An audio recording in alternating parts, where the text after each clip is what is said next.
you probably noticed I don't feel about that war the way we were told we were supposed to feel about that war, the way we were ordered and instructed by the United States government to feel about that war. You see, I tell you, my mind doesn't work that way. I got this real moron thing I do. It's called thinking. And I'm not a very good American because I like to form my own opinions. I don't just roll over when I'm told to. Sad to say, most Americans just roll over on command. Not me. I have certain rules I live by. My first rule, I don't believe anything the government tells me. Nothing. Zero. Nope.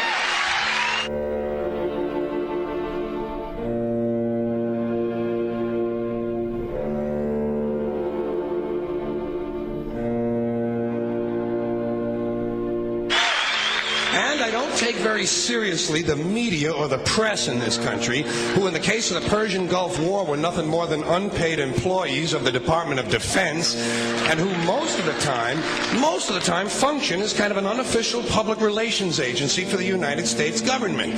So I don't listen to them. I don't really believe in my country. And I gotta tell you folks, I don't get all choked up about yellow ribbons and American flags.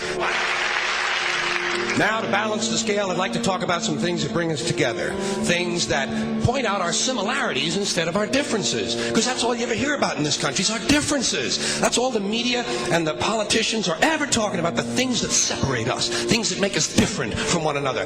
That's the way the ruling class operates in any society. They try to divide the rest of the people. They keep the lower and the middle classes fighting with each other so that they, the rich, can run off with all the fucking money.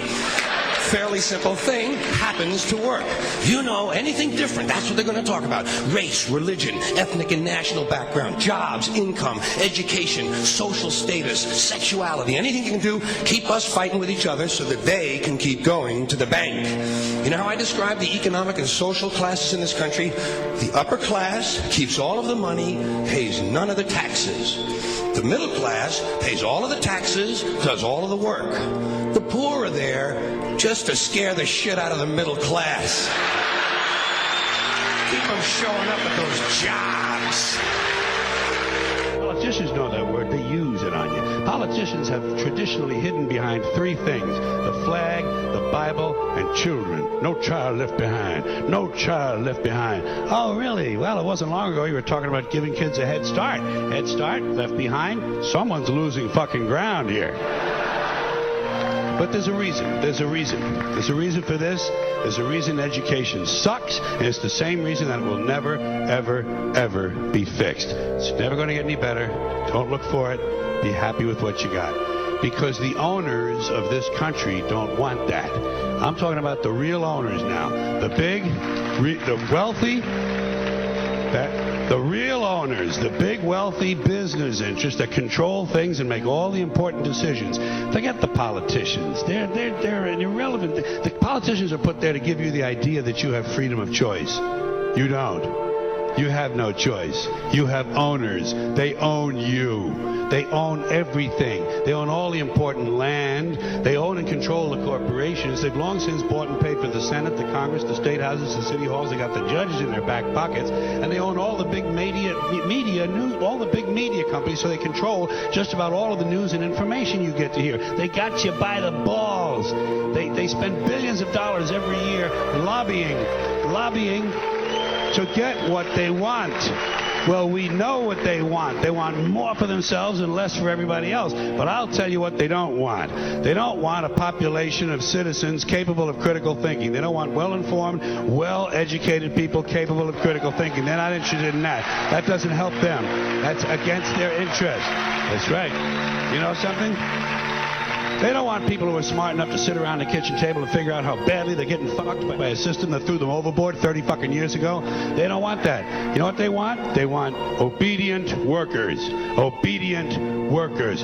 People who are just smart enough to run the machines and do the paperwork and just dumb enough to passively accept all these increasingly shittier jobs with the lower pay, the longer hours, the reduced benefits, the end of overtime, and the vanishing pension that disappears the minute you go to collect it. And now they're coming for your Social Social Security money. They want your fucking retirement money. They want it back so they can give it to their criminal friends on Wall Street. And you know something? They'll get it. They'll get it all from you sooner or later because they own this fucking place. It's a big club, and you ain't in it.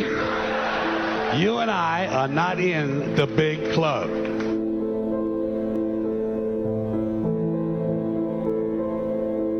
The greatest form of control is where you think you're free when you're being fundamentally manipulated and dictated to. One form of dictatorship is being in a prison cell and you can see the bars and touch them. The other one is sitting in a prison cell but you can't see the bar, you think you're free. What the human race is suffering from is mass hypnosis. We are being hypnotized by people like this. Newsreaders, politicians, teachers, lecturers. We are in a country and in a world that is being run by unbelievably sick people. The chasm between what we're told is going on and what is really going on is absolutely enormous. The greatest hypnotist on planet Earth is a oblong box in the corner of the room. It is constantly telling us what to believe is real. Historically, the control and manipulation of political opinion has been the Freemasons' main weapon in gaining control of countries and states. Once in control of the rulers and politicians of a country, laws and political structures could be changed in accordance with their agenda. However, since restricting the body does not necessarily mean restricting the mind, the Freemason recognizes that their plan for a global government hinges completely on subduing the masses to their agenda, and thus eliminating opposition to their cause. And the greatest threat to their plan, posing more danger than any army or law, is the threat of a free-thinking mind. In order to eliminate this threat and to achieve their objective, the Masons have set about the boldest plan ever devised: the complete control of every aspect of human life, your life. And the weapons they are using against you are in your very homes, entertaining you and your children, and gradually indoctrinating you without you even realizing.